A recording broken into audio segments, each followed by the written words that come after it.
figure that out. I started recording. All right, welcome everyone to this wonderful Monday afternoon. My name is Noah Kuranga. I'm your Sergeant at Arms. I'll be opening and closing the meeting. Today, I'm also the Table Topics Master. It's always nice to see each of you guys every Monday, and I'm thankful that we have as many people as we have here today. So just before I go any further, can I get someone to read the mission statement at the bottom left corner of the screen? I can read that, Noah. Sure, thank you. We provide a supportive and positive learning experience in which members are empowered to develop communication and leadership skills, resulting in greater self-confidence and personal growth. Thank you so much, Sourin. With that being said, I will pass it off to Slate, our president. Thank you, Noah. Welcome again, everyone, to another Toastmasters meeting online. This will be our second to last meeting of our summer online session. So say that again, next Monday, August 10th, will be our last one until further notice. And we will be updating via all of our networks, which include, if you're on our email list, you can email us to ask if you are, our social medias, Instagram, probably Facebook, and we'll also update our involvement network on UGA as well. It'll probably be sometime after August, given all the situation going on with reserving rooms and everything else. But yeah, I'm pretty excited for this meeting. So we've got a speaker, we've got a table topic section, and we're going to see some evaluations. One quick announcement is there's a table topics contest that goes on in Toastmasters. And the deadline for us to send a person from our club is August 22nd, but our last meeting is next week.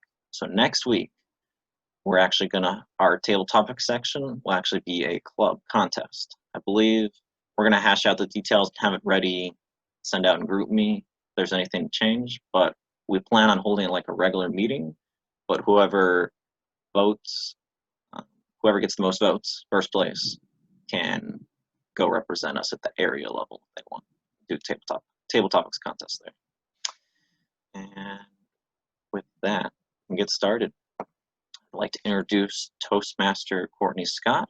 This will be her first time as Toastmaster of the day, and I'm looking forward to it. Yeah. Take it away, Courtney.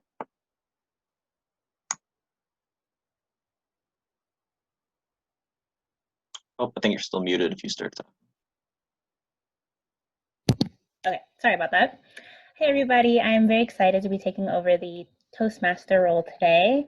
So yeah, welcome to the meeting, and hopefully we have a great meeting. And so the first thing is introducing the roles, which is the all counter, grammarian, and timer. So if the all counter, who is Tricia Perez, wants to go ahead and explain your role. Thanks, Courtney. So in my role as all counters for today, I will be counting the number of filler words used by each person. So that can be anything from likes, extended and, you know, just so you know.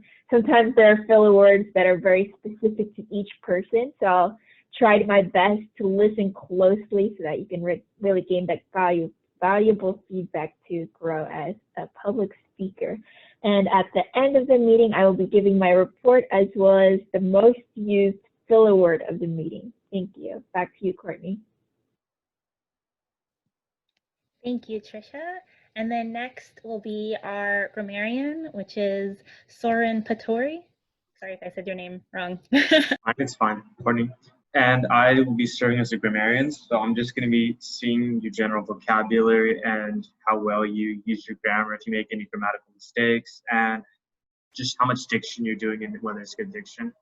And have you said the word of the day today already, Courtney? Or you haven't?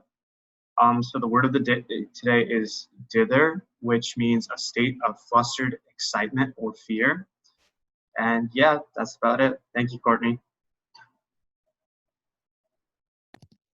Thank you, Sourin. And then finally is our timer position today, which is going to be Kimberly Nugent. Sorry. Yeah, so today I'm going to be keeping track of time for the speakers of alerts at the 5, 6, and 7 minute mark. And for the tabletop speakers, I'll alert at the 1, 1:30, and 2 minute marks. And what was the last person that I have to keep track of? Evaluator. Oh, okay, yeah, sorry. The evaluator, I'll send a message at the 2, 2:30, and 3 minute mark. Thank you, Kimberly. And so now we're going to go into our speaker portion of the meeting. And so our first and only speaker today is going to be Scott Alexander. He'll be giving a speech as a part of his mastery module on pathways titled My Voice, My Life. There you go, Scott. Okay. Okay. Well, thank you. Okay, Courtney. Well, thank you. Well, I appreciate that very much, Courtney. Thank you. Well, it's great to be. It's great. Excuse me. All right. So it's very good to be with you guys, and here we go. So, my voice, my life. What type of leader? What type of leader do I want to be? Well, what I have learned about leadership is that a leader is not only about what you do, but it's also what you say and how you say it. Each situation calls for a different type of leadership and a different type of communication style. I believe that each leader should learn how to speak directly, supportively, and analytically in any situation. A leader should speak directly in the business world. A leader who speaks and acts quickly and decisively in a direct way will help his company reach his goals. Think of, for instance, Amazon's Jeff Bezos, who admitted in a CNBC interview, "I like to start my meetings, my first meetings at around 10 a.m." But by starting that early, Mr. Bezos knows what he needs to get done and how to get it done quickly to help Amazon realize its goals. Or think of Microsoft's Satya Nadella, whose quick thinking saved his company from obscurity. When he became CEO, Mr. Nadella quickly reinvested Microsoft's resources into what it does best: its cloud computing, its software. He even introduced new ideas such as video games such as Minecraft. Thanks to Mr. Nadella's quick and direct communication to his company, it's possibly just as valuable as Apple. There are especially times, even during crises, when a leader needs to speak supportively. If a leader can recognize the needs of his audience while speaking supportively, he can guide his audience into what needs to be done next. For instance, think of our last president, President Barack Obama, during what was definitely a very sad tragedy, the Sandy Hook Elementary School shootings in 2012. The way how President Obama addressed the nation in the aftermath of that tragedy, how he spoke calmly, tried to reassure the country that change would happen in light of this tragedy. His words gave the public a productive of ease that they could continue on with their lives and work towards something productive in the near future. Well, but there are also there are also times when when a leader needs to think and also needs to speak analytically, especially during a time when you have so much information to sift through that you need to make a final decision. You must communicate analytically. For instance, for instance, a favorite example of mine is the movie A Few Good Men. Think of the scene where Tom Cruise's character he thinks thinks for a second how to nail Jack Nicholson's character on the witness stand. He thinks through all of the orders Jack Nicholson's character relays to his subordinates to carry out a code red. And from that moment, Cruz's character, as I'm sure any skilled lawyer in real life realizes what you need to do to get that witness on the spot. And from there, you can convince your judge and your jury how to rule in your favor.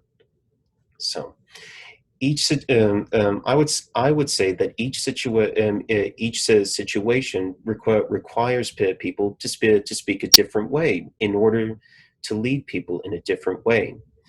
Each leader should learn how to speak directly, supportively, and analytically.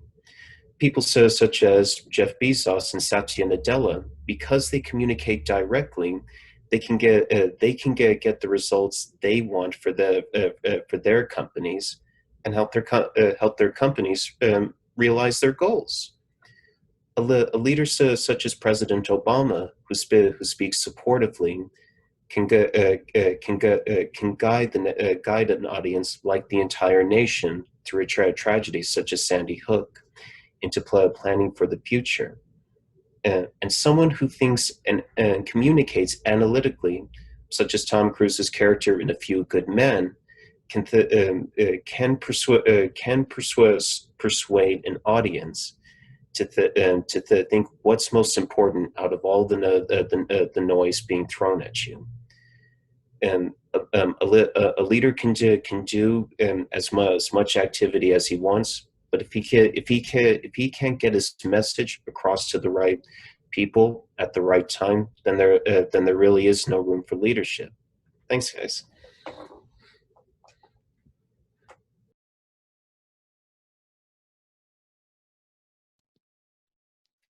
Awesome. That was great, Scott. That was a great speech on just using your voice to be an effective leader.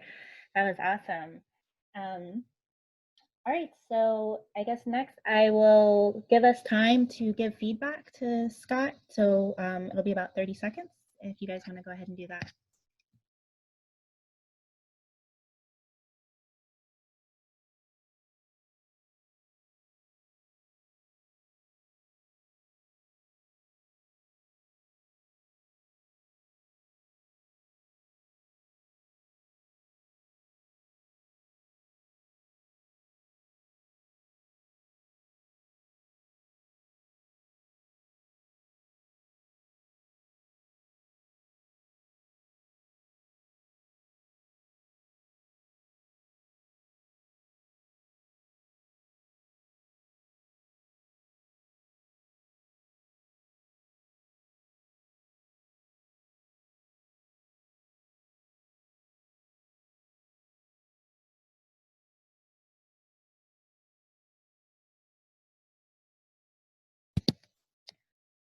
All right, and I guess we don't have multiple speakers, so we won't be voting on the best speaker today. It's gonna, by default, go to Scott.